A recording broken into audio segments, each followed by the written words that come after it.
Ano ta importante ang salud sa kada pamilya? Minsan iyon ni ang napapasiparat ang aspeto, pero iyon ni ang pinaka-importante, ang nutrisyon, sagod ang salud.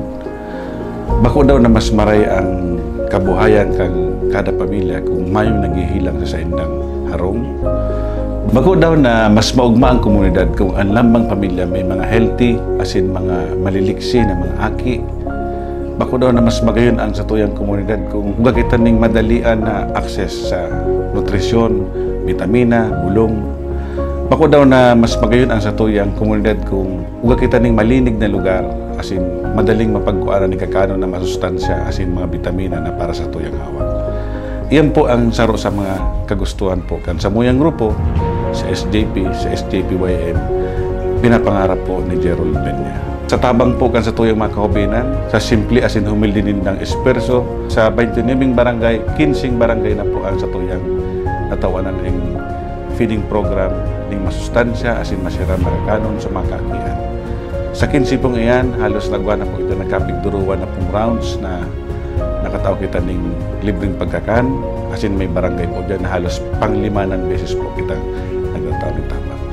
Iyan po ang sa tuyang pinapangarap. Ngunyan na selebrasyon kang Nutrition Month, mas guguston ta po asin siguro sa kahaputan, mas magayon po siguro kung ihapot ko po sa endo na nasa tulak pa sana ang aki, bigaataman ta na asin magkaugwa kita ni mga produktibo, mga maliksi, healthy na mga baby, tanganing bako sindang pasanong kan sa tuyang gobyerno.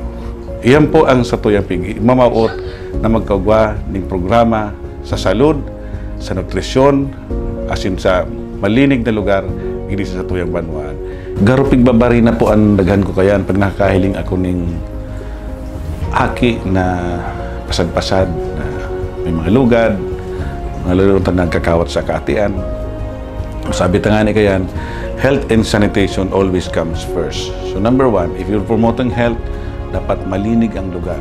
So pangalawa, ang pamilya, pag daing access talaga sa health, so mapapabayaan na sa mga akin na yaon sa gilid kan tinampo, mayo sindang vitamina man lang. So makulog po pagparahilingon kay ngani po sa dikitang bagay na nagkakauga kita ning kaning programa, mataon taman lang ning dikit na kaginhawahan ang mga aki asin mga ina na magtawan sila ning maray na salud sa sendang pag-aral daw na kagkabuhay. Sabi nga ni kaya, a sound body is sound mind. Personally po, ako amay po nagmamata, religiously 4 AM pa lang mata na po ako. I find time to have a minimum 30 minutes exercise, sapat na turog, tapos mga masustansyang pagkakan. Paminsan-minsan may dikit na daya-daya. Pero importante po sa health kan tao itong tuninong na pag-iisip.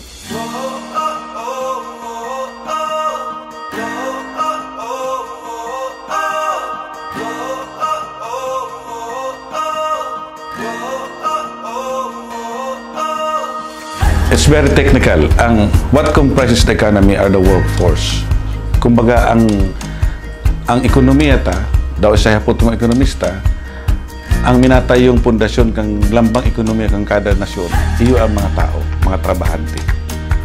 Kung bakong mabaskog, kung bakong healthy ang mga workers, paano sila makatrabaho ng efficient?